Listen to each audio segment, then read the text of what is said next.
pour les grands mots, les grands changements. Tandis que la pandémie de Covid-19 repart à la hausse et fait entrer la France dans la deuxième vague, Emmanuel Macron multiplie les conseils de défense.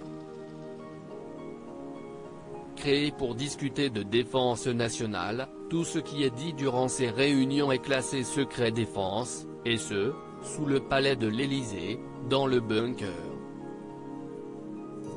Toutefois, depuis le début de la pandémie de Covid-19, dont il est largement question durant ces conseils, ceux-ci ont changé de lieu.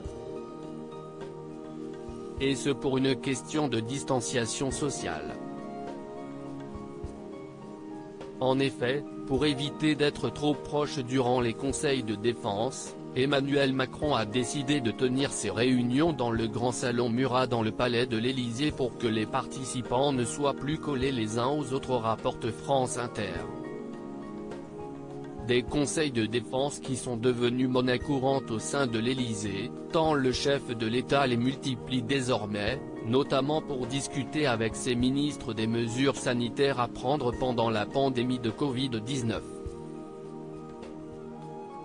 S'y est-il d'ailleurs pour assister à 2 nouvelles réunions de ce genre que Emmanuel Macron a, mardi 27 octobre, annulé son déplacement dans le Creusot en catastrophe. Emmanuel Macron va annoncer de nouvelles mesures durant ces 2 conseils de défense. L'exécutif semble avoir choisi le scénario qu'Emmanuel Macron va annoncer mercredi 28 octobre aux Français. Tandis que de nombreux cas de Covid-19 ont été enregistrés depuis ces derniers jours, et que 523 décès ont été recensés en seulement 24 heures, les décisions prises seront impopulaires, mais assumées, ont déjà prévenu les conseillers du palais présidentiel. Pour savoir de quoi il retourne, 3 scénarios sont à l'étude par l'exécutif. La première option envisagée est celle d'un reconfinement total du pays.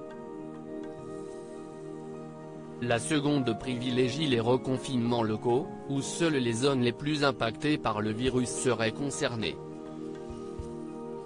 Enfin, la troisième option est celle d'un renforcement du couvre-feu dans certaines zones.